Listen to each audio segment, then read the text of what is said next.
I am the chess strategist, and today we're going to win another chess game.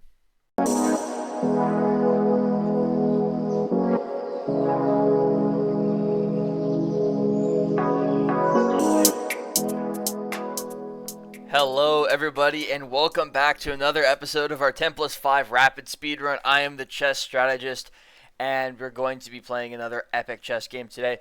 Yesterday, we had a game in the Sicilian defense where we were playing against black, and our opponent made a few mistakes, and we were able to get an advantage. And we did blunder in an endgame and allowed our opponent to make a draw, but they decided to resign instead, and we ended up getting the win. So, we are going to get into our next game today. And I hope you guys are enjoying the series so far. I've been having a great time making it. I've been having just a blast playing chess every single day and recording a video. And let's just see what we get in our game today. And it seems like we are getting the black pieces today. We're going to see where our opponents go for e4, d4. We get a d4 game against An31 Goo. And good luck, An31. We are going to be playing our signature move, knight f6 against d4. And the whole point of knight f6 is to just disallow our opponent from playing this e4 move. But our opponent, being a very principled player, says, you know what, we are going to play e4 anyways. They want to play f3 and then e4. And we do not want to allow our opponents to play e4. So I think the principled follow-up move here is playing immediately d5, exerting more control over this e4 square. And our opponent has committed to this e3 move now. So yeah, so far I'm liking the results of the opening. Our opponent is just committed to playing e3, and now he cannot play e4 all in one move, where it would be a lot more powerful, where we'd be a lot more scared of it. And now I think we can just continue our development with the simple e6, creating this typical pawn structure we get in the queen's pawn openings. And our opponent here has decided to play e3 and then e4. Kind of interesting. Not so sure how good that is. One thing we can do is we can take and then just take again, and we've left our opponent with this weak pawn. There's nothing really supporting this pawn besides this other pawn, so we can just take.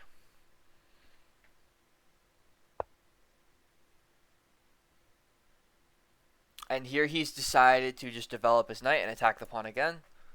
But we can exchange the pawn here in exchange for a little bit of development. So our opponent has done a pawn sacrifice. He's played a pawn sacrifice line where he gives us a pawn in exchange for rapid development. But, you know, here we're not really too scared of this position. He gets a little bit of development, yes, but there's not too much really creating weakness for opponent. There's nothing really powerful here in the way. Nothing really making us feel uneasy about this position. And I think we're going to exploit the weakness of this pawn. That is going to be our game plan. Exploit the weakness of opponent's d4 pawn because he has placed the knight on c3, which disallows this pawn move c3, defending his pawn. So he's going to want to move this knight. Now, we want this knight to stay there, of course. What are we going to do? Well, one thing we could do is we could pin the knight. Pinning the knight would be nice. We could also just develop our bishop to e6 or e7 very easily and just castle. So there's a few different options here, but I am really liking this move, bishop to b4, creating the pin and disallowing our opponent's knight from moving temporarily. And he decides to develop his piece here, and we're going to now just attack this pawn with tempo. Now, I want y'all to notice that now we're attacking the pawn, but if we were to castle, we wouldn't be attacking the pawn because he has the nice discovered attack on our queen. I'll show you that line in a second here. So we're attacking the pawn. We have one attacker and another attacker, and his bishop is obstructing his queen's defense of the pawn. And he's decided to defend with his bishop here.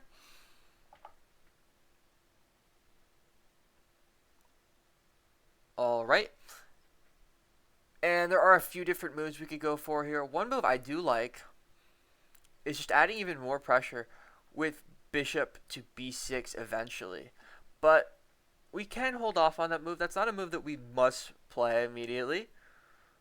We can just castle our king out of the center of the board as well.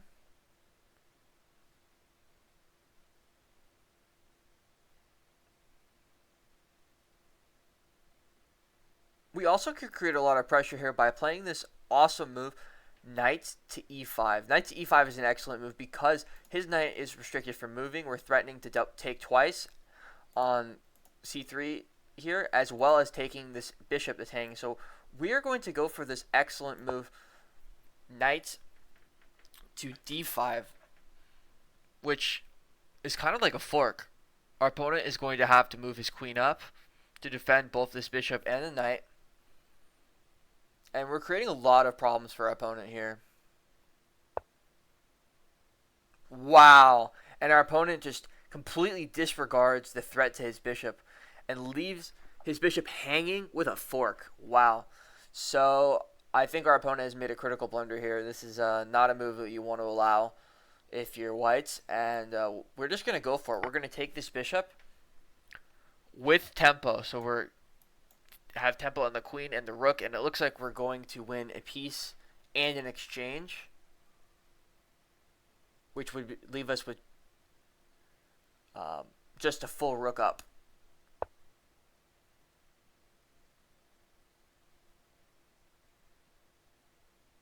Yeah, so it looks like here we're going to win an exchange here. We're just up a full rook. Opponent develops. And we also are going to be able to win another pawn in the center of the board here. Or maybe even two pawns. We can go with this capture. Knight takes on d4. Threatening the queen and the knight.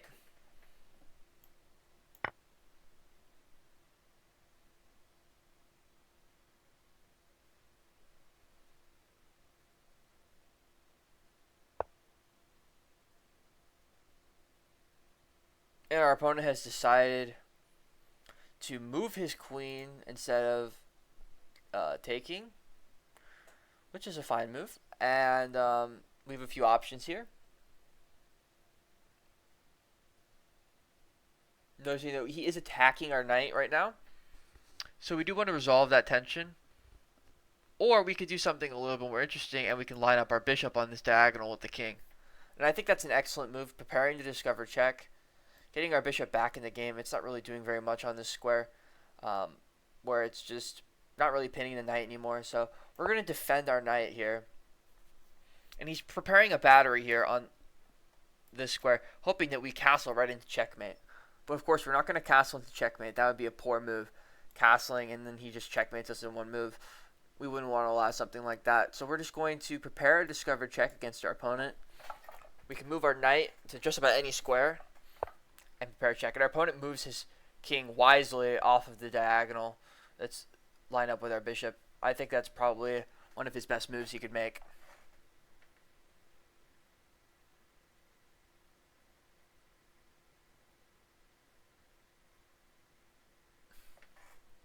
And one move I think that's prudent here is just taking the knight. Exchanging pieces is always good when you're up pieces.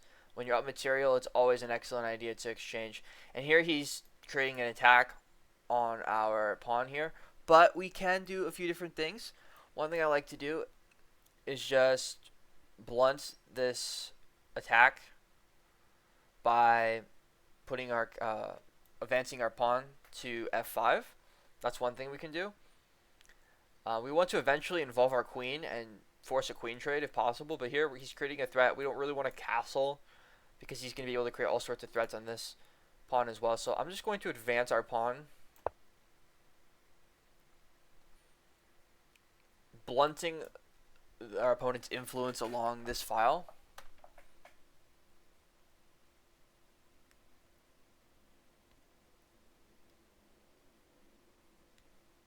We do allow this check on h5, but we could sidestep it, or we could even just play to the g file. It's not too big of a deal.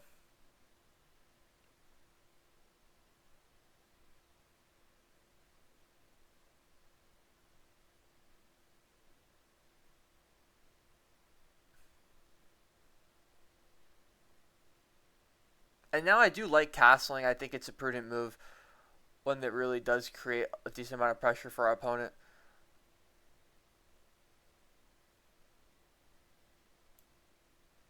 So let's just go for it. Castle our king out of the center of the board. And this queen is very annoying right now. It is temporarily preventing us from developing our bishop to a square we want to be. Eventually we want our bishop on this long diagonal, targeting the king, targeting all of his pieces that are very weak.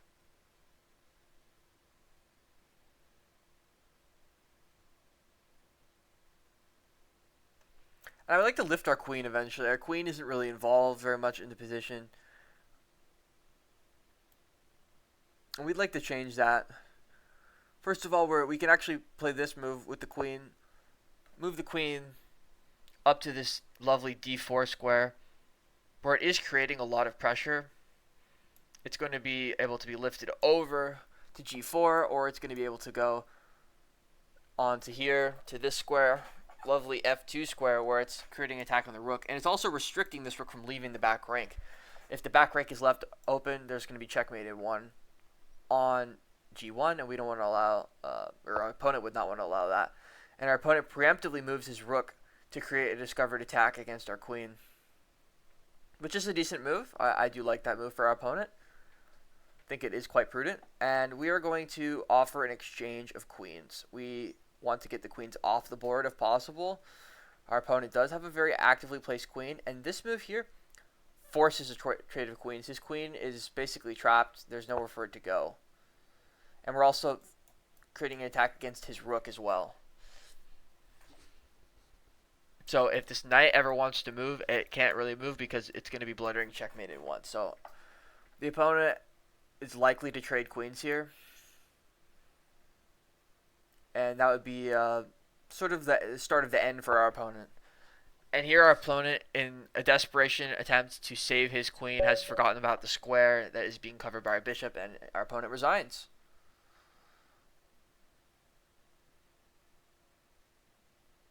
Wow, so that was a pretty quick game. I think our opponent played way too fast, and we were able to capitalize on their mistakes pretty well. And I'd like to do some interesting analysis for this game. Let's see. So our opponent started with d4, and we go with knight f6. Now, the idea of knight f6 is to prevent our opponent from playing e4. You do not want to allow your opponent to have 2 pawns in the center uncontested. 2 pawns in the center is almost a recipe for...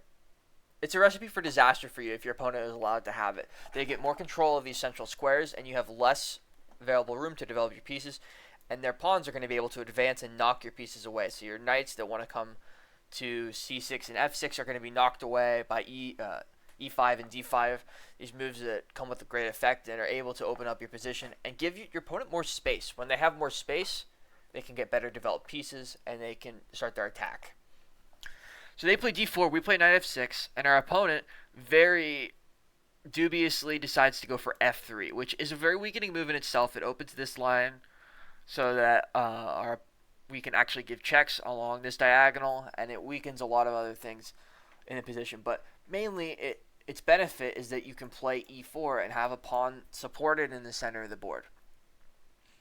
And we decided that we did not want to allow our opponent to play this e4 move, because if we just dilly-dally and we play, I don't know, g3, and our opponent is allowed to play e4, this position isn't terrible for black. Of course, you can play these kind of positions, these king's Indian positions, but we don't want to allow e4. e4 is a move that is just unpleasant to play with. We're playing with less space. We have to worry about the prospects of our opponent playing e5, our opponent playing d5 at any moment, and taking so much space in the center of the board and just running us over. So we don't want to allow that.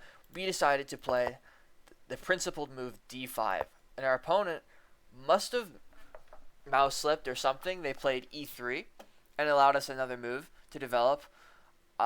There's probably another move we could play in this position, but e6 was one move that I think is nice. Usually in these queen's pawn positions, you're not too worried about blocking in this bishop because there's a lot of tactics associated with the queen coming out to b3 and threatening this pawn, and moving this bishop out of the way is a little bit premature. As you saw, the queen ended up coming over here to f3 and is creating pressure. So we don't want to develop our light squared bishop too quickly in queen's pawn openings, especially. Queen's pawn openings as black, you need to keep your bishop usually inside the pawn chain and find a way to develop it through a fianchetto or eventually by playing this move e5. So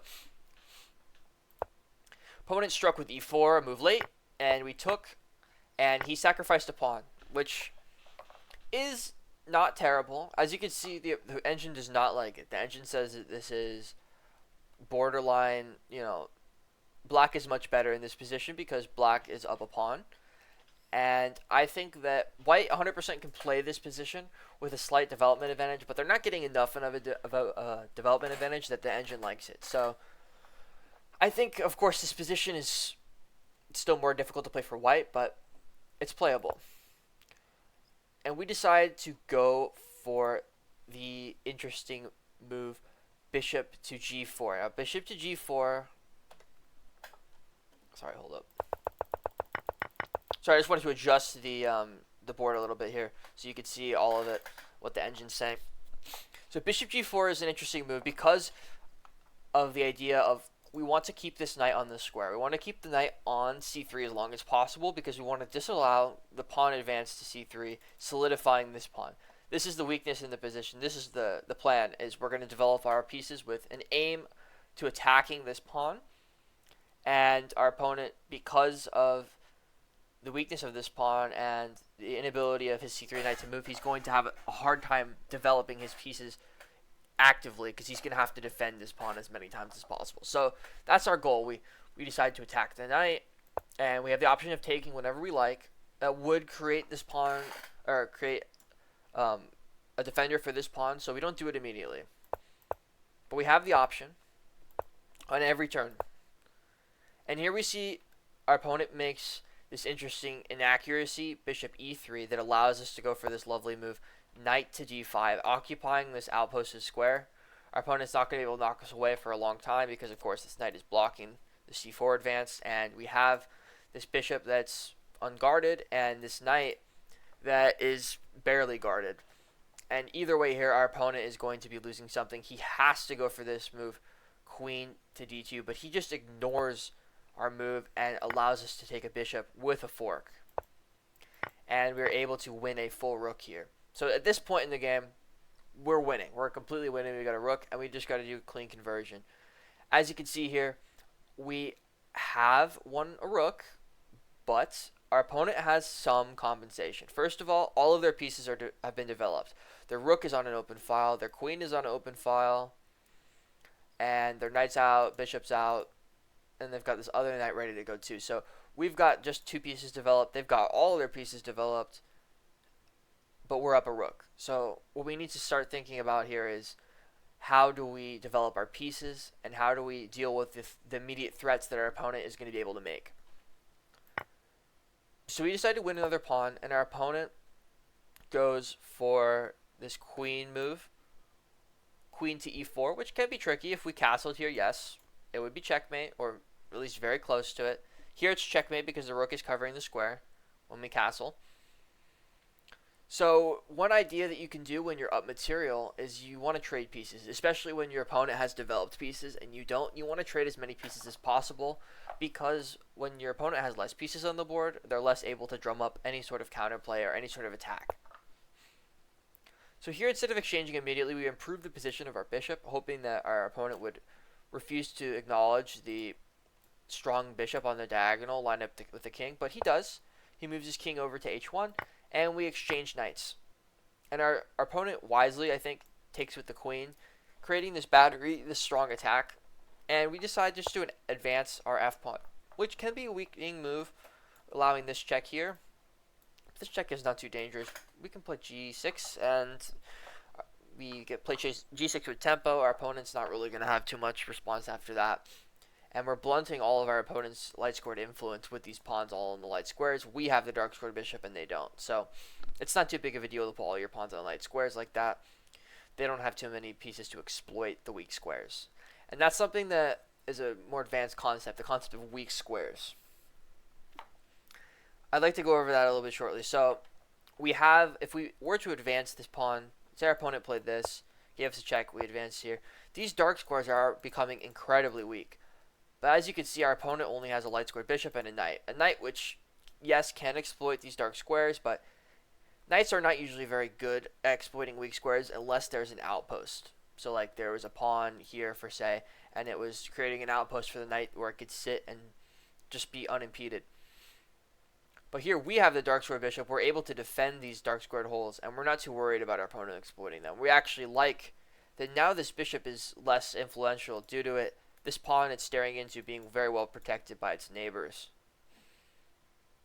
Well, anyways, we go back here, and our opponent decides to move his rook over, and yeah, here we notice the threat against this pawn. This pawn on f5 is now hanging because this pawn is unable to move. So we decide to castle our king out of the center of the board to disallow our opponent from taking on f5. And our opponent moves his queen over, and we decide we need to get our queen into the action. Our queen has been dormant for too long. Our opponent's pieces are well developed. We need to develop our own. We develop the queen. And then our opponent moves his rook over kind of aimlessly, seeing a one-move threat of capturing here and creating a checkmate threat as well as a threat on our queen. But he doesn't see the bigger picture, the plan of us exchanging our pieces immediately. We want to exchange the queens. And here the best move would have been queen takes queen. But our opponent is a little bit too hasty and doesn't look and see that, hey, you know, there's no square for my queen to go where it's not going to be exchanged. Here, it will get taken. Here, it'll get taken. Here, here, here, and here, it'll all get taken. He just moves his queen over aimlessly, and we get the win. So, yeah, guys, that was a interesting game. Our opponent, I must say, didn't play very well, but I think it is still instructive. Seeing the ideas of, okay, we've won some material, we're winning.